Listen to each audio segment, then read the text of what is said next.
Alright guys, how's it going?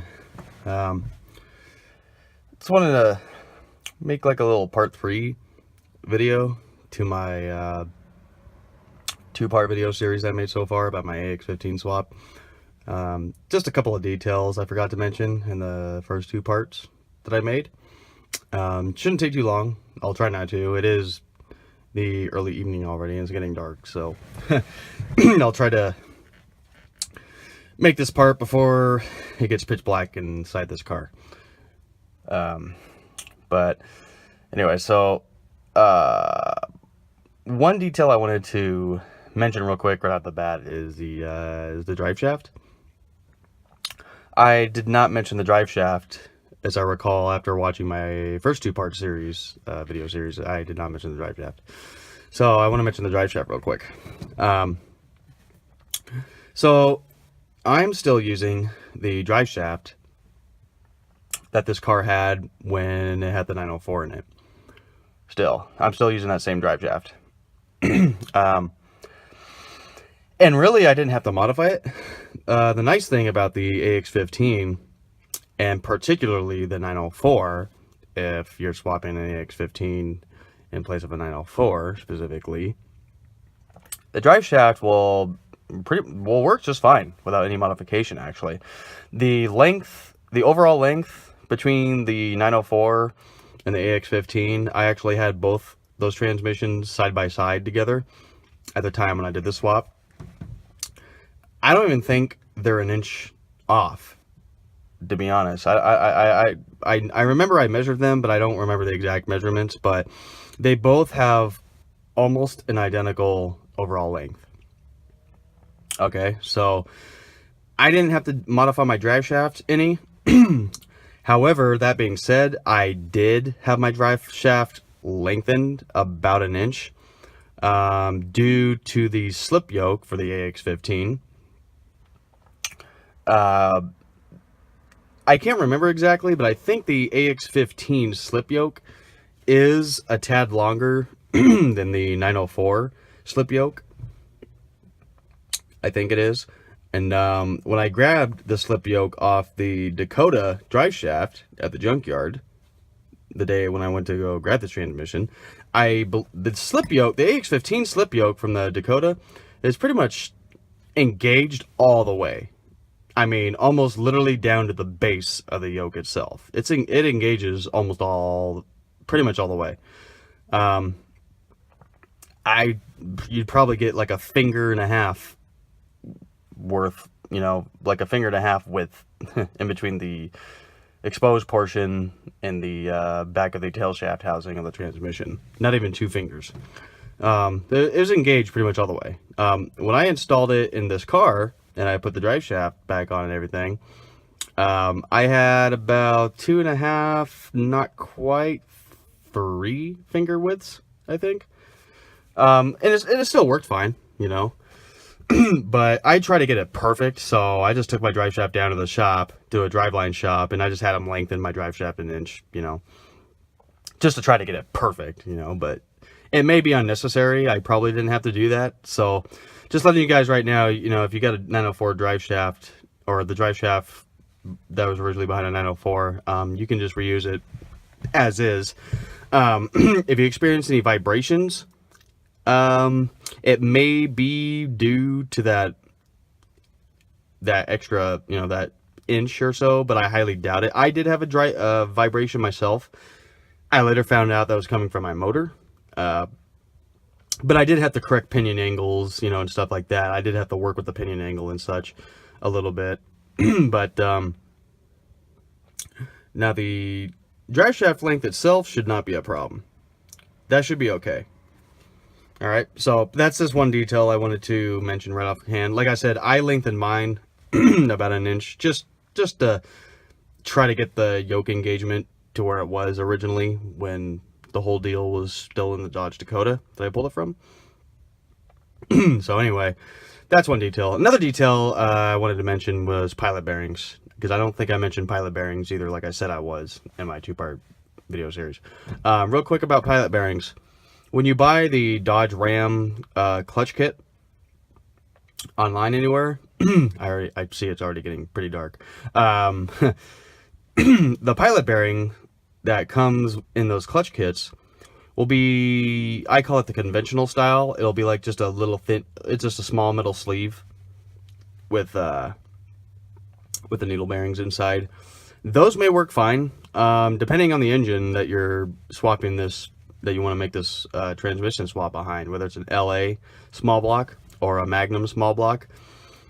The holes in the back of the cranks may or may not be drilled wide enough or deep enough, you know, for that pilot bearing. Because I do believe the conventional pilot bearing that comes in those kits, again, I believe they're the type that you have to pound inside that hole drilled in the back of the crank. They have to go inside that hole.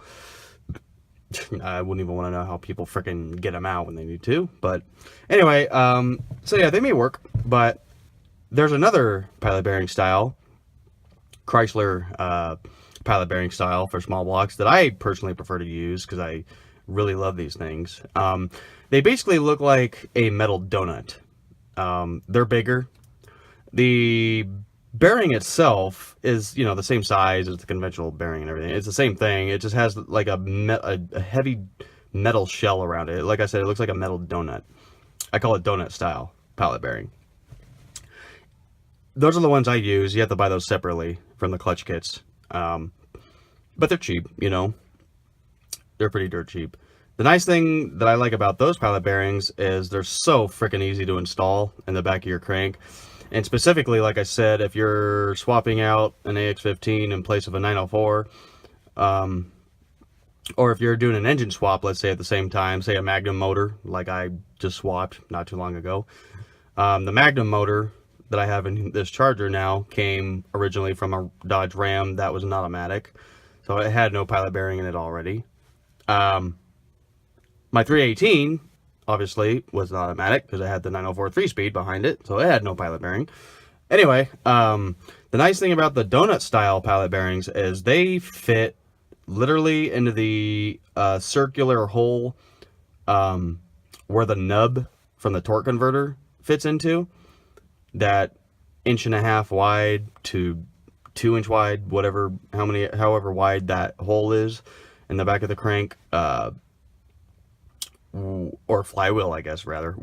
No, it's the back of the crank. Where the nub of the, you guys know what I'm talking about, where the nub of the torque converter fits into. Like I said, it's about 1.5 inch to maybe 2 inches in diameter.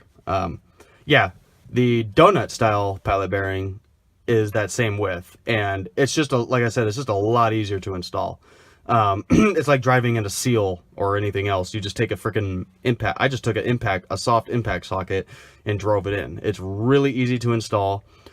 It's guaranteed to work, really, with any Chrysler small block that was in front of the automatic transmission. So those are the pilot bearings I prefer to use. Like I said, you do have to purchase them separately from the Dodge Ram clutch kits or any, I guess, Chrysler clutch kits that you buy. Like I said, the pilot bearings that come in those kits will be the conventional, just metal sleeve style with the needle bearings inside. Like I said, I'm sure they work fine. You know, I just never bothered to try to use them. Like I said, I prefer the donut style myself, just for ease of installation, and they work awesome. So just want to make a quick note about those pilot bearings. Okay, you do have to buy the donut style separately. I just go on Rock Auto and type in, you know, 1998, 1999, whatever year Dodge Ram 1500 with a 5.9, or hell, even a 5.2, it doesn't matter, pilot bearing, you know, and it'll show you all the pilot bearings, all the pilot bearing options, and you'll see the conventional style that I'm talking about, and then you'll see the metal donut type pilot bearing style that I'm talking about. Okay, so it's your preference, but I just want to make a quick note about that as far as pilot bearings goes. Like I said, I recommend using the donut style. They work awesome, and they're super easy to install. Okay, and if you need to take them out, for that matter, I imagine they'd be a lot easier to take out than the conventional sleeve style that literally is embedded into that little hole, pilot hole in the back of the crank. Okay, but anyway, yeah, so that's the note about pilot bearings. The last detail I wanted to mention real quick, hopefully real quick, because I know it's dark already, is my particular AX15 unit itself. There's a little difference, a little bit of a difference in the AX15 units, depending on what motor they live behind in the Dodge Dakotas. Like I said, in my other two-part series, you want an AX15 unit that comes behind a V6 Dakota, right? Well, I learn now, you can get them from a two-wheel drive Jeep, or, any vehicle basically that's a two-wheel drive, has a two-wheel drive AX15 unit. You can't use a four-wheel drive because it has a shorter output shaft, designed in a shorter tail shaft housing, designed to made up to a transfer case, right? So that's pretty obvious. You can't use a four-wheel drive AX15 unit. But if you use a two-wheel drive AX15 unit or if you use an AX15 unit from a two-wheel drive Jeep, you will still need to get the V6 Dakota bell housing, which is going to cost you extra, and they are not cheap online. I know, because I had to buy one. And the reason I had to buy a V6 Dakota bell housing myself was because the Dakota that I pulled my AX15 unit from was a 4-banger Dakota. That's right. It was a 1998 Dodge Dakota with a 4-banger and an AX15 5-speed. Well, the 4-banger obviously has a different bell housing than the V6. And so you have to get or locate the V6 bell housing still. So that's why I recommend getting the unit from a V6 Dakota to begin with, so you don't have to freaking, find the V6 bell housing and pay extra money for it, right? But that's not the only reason. If you are unfortunate enough to only be able to find an AX15 unit from a 4-banger Dakota, not only will it have the Dakota 4-banger bell housing, and you'll have to find the V6 bell housing, but also, and don't ask me why they did this, I have no idea, but they decided to change the spline count on the input shaft from the 4-banger Dakotas and everything else. Because the AX15 has a 10-spline input shaft, right, behind every other application that you can find the AX15 from. It's got a 10-spline input shaft, whether it's from a two-wheel drive Jeep, a 4-wheel drive Jeep, with a straight 6 Jeep motor. I think it's a 4-liter inline 6. I forget. I don't know Jeeps that well. Whether it's behind a V6 Dakota, AX15s have a 10-spline input shaft. The only exception, of course, is a unit the units that came behind 4-banger Dakotas. For whatever reason, they slapped on 10-spline input shafts. Okay. And my particular unit has, oh wait, I think I messed up there. Let me rephrase that. The units that came behind the 4-banger Dakotas are the only ones that do not have the 10-spline input shafts. They have a 14-spline input shaft. Okay? Literally, the units that came behind 4-banger Dakotas, those are the ugly ducklings of AX15s. Okay? Now, the transmissions themselves are the same all across. Doesn't matter. In all applications, the transmission itself is the same. Same internals, if it's a two-wheel drive, it doesn't matter. Like the two-wheel drive AX15 units, they're all the same. Literally, the only difference is the frickin' spline count on the input shaft. Okay? That's, again, why? I don't know. But that's the only difference. So, if you get an AX15 unit from a 4-banger Dakota, it's going to have a 14-spline input shaft. Now, the other dimensions of that input shaft are the same as the 10-spline. It still has the 19mm pilot tip diameter, or 3/4 inch. I think 19mm equates to. It's got the same pilot tip diameter, so the pilot bearings will still work fine and everything.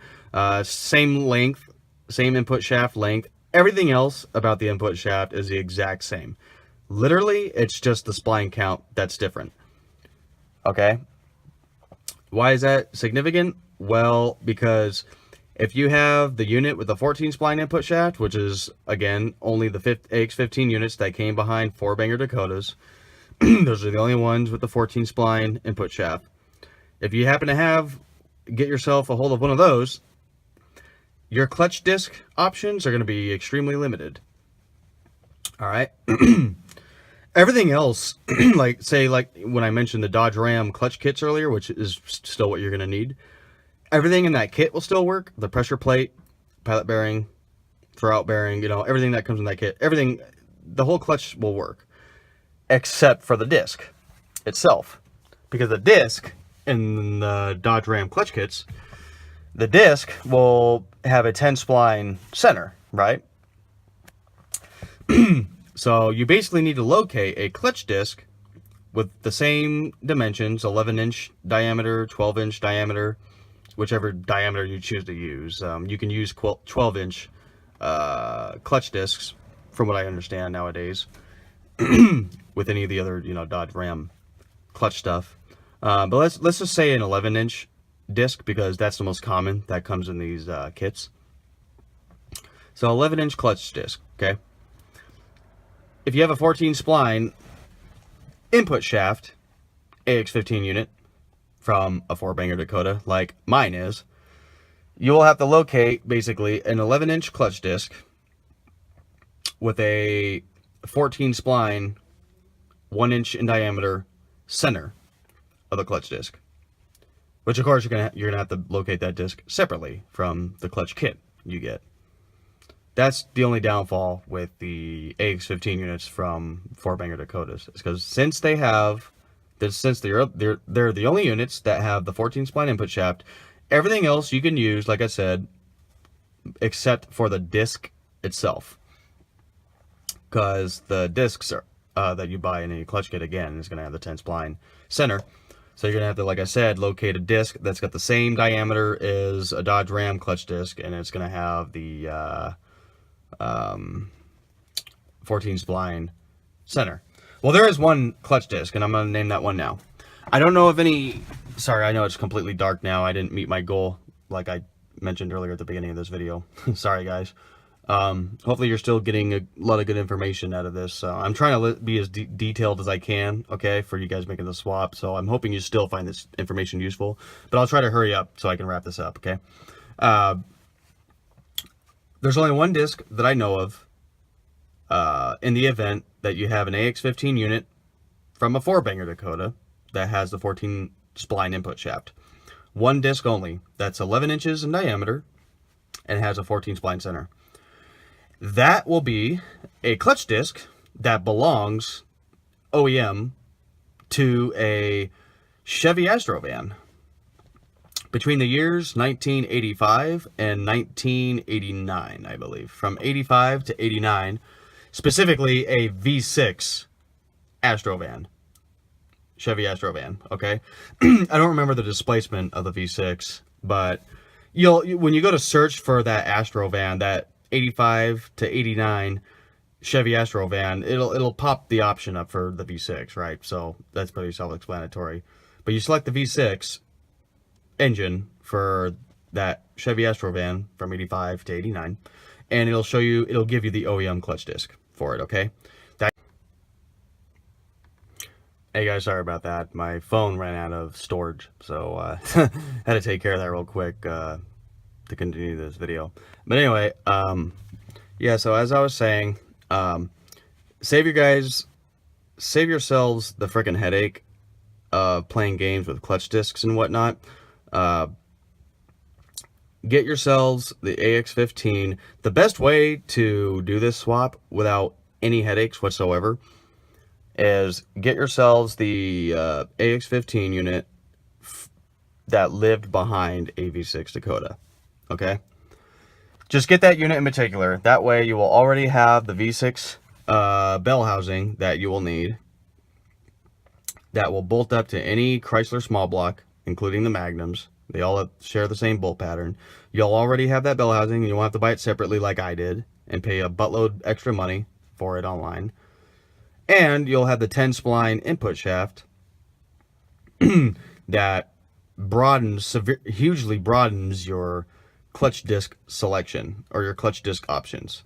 Okay, because like I said, there's only one option for a clutch disc that I know of that is in existence for a 14 spline input shaft AX15 unit that meets all the same dimensions, you know, that you'll need. 11 inches in diameter, 14 splines in the center, you know, and again, that's going to be a clutch disc from 85 to 89 V6 Chevy Astro van.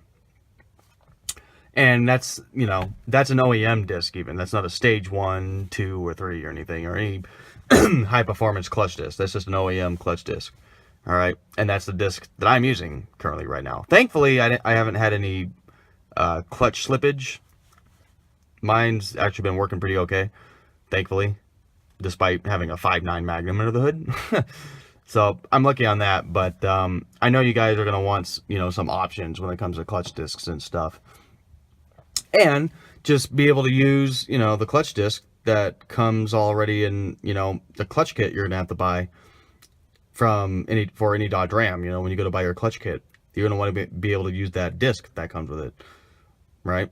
So yeah, so that's the third detail that probably took me the longest to talk about. It was the differences between the AX15 units that came behind 4-banger Dakotas and everything else, essentially, right? But the most preferred option is to get a hold of the AX15 unit that was behind a V6 Dakota, because that way you have the bell housing already, like I said, and you know, if you can't find a unit behind a V6 Dakota, if you find one out of a 2-wheel drive Jeep, that's fine, because it's still going to have that 10 spline input shaft. And all you have to locate then is just the proper bell housing. But for the overall best option to save yourselves the biggest headaches, again, like I said, is the V6 unit from a V6 Dakota. Okay. So yeah, at the very least though, have a 10 spline input shaft unit, because if you do what I did and you're only able to find a 14 spline input shaft unit, I had to frickin' play major games with clutch disc, you know, and it took me a while to figure out which clutch disc, you know, would work for this 14 spline unit, you know. So that was certainly a headache, but luckily I remembered the exact application that clutch disc exists for. And again, it's going to be for a 1985 to 1989 V6 Chevy Astro van, specifically a V6. Okay. And that clutch disc will work behind a small block Mopar with the proper flywheel and everything. All right, specifically an 11-inch clutch disc, or an 11-inch clutch kit you buy for any Dodge Ram or whatever. Alrighty, so yeah, I just wanted to release those few additional details. I have a feeling there might still be a thing or two I'm leaving out, but I'm seriously, guys, as far as the overall swap goes and all the minor details are concerned, that's about everything I can think of, you know, from pilot bearings, drive shaft, the clutch discs and everything and whatnot that I mentioned. If you know, the differences in the AX15 models, depending on, well, not the difference between AX15 models, the only difference in the AX15 model, if, like I said, you do what I did and only found one behind a 4-banger Dakota. Okay, again, one last time, the AX15 units behind the 4-banger Dakotas are the ugly ducklings. The transmission itself is still the same as the rest of the units. The input shaft, even for that matter, is the same length, diameter, same everything. It's literally just the spline count that's different. Okay, so now you guys know, and just be wary of that when you're looking for an AX15 unit. Okay, again, best option, pull one from a V6 Dakota to begin with. You'll be set to go. All right, guys, well, I think that'll do it for part 3. Thank you guys so much for watching all the way to the end. Really appreciate it. Like I said, you know, I hope you guys got a lot of information from my 3-part video series about making this swap. I know I didn't show you guys the swap itself, and that's because I did this swap almost 4 years ago already, but I hope you guys were able to get a good grip on the swap overall in itself from the 3 parts that I just made about the swap itself. Okay, in a B-body Mopar, you know, specifically with a 904 transmission in my particular case. All right. But nonetheless, I hope you guys got a lot of good info out of this series, and I hope you enjoyed. Again, thank you guys very much for watching. I know these videos were long, so again, I appreciate it. All right, guys. Well, thanks again. See you on the next one.